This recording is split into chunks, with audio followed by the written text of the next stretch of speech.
বন্ধুরা, তোমরা সবাই কেমন আছো? আশা করি তোমরা খুব ভালো আছো। আমরাও ভালোই আছি।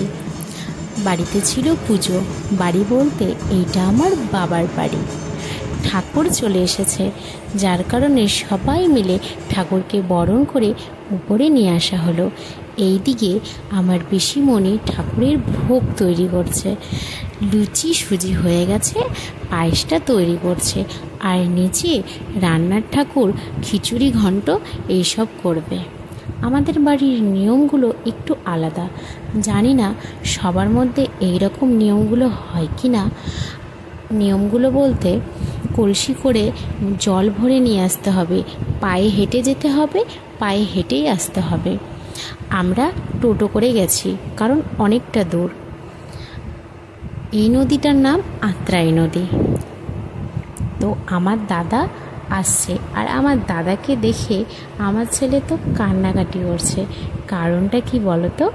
আমার ছেলে যখন নদী বা পুকুর দেখে তখন না স্নান করার জন্য কান্নাকাটি করে। আর আমার বৌদিমণি এখানে ঘাট পুজো করছে।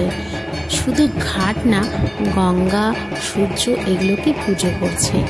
আর আমার দাদা কলসি করে জল ভরছে। এই কলসি করে জল ভরারও নিয়ম আছে। এক নিঃশ্বাসে কলসিটাকে ভরে উঠাতে হবে।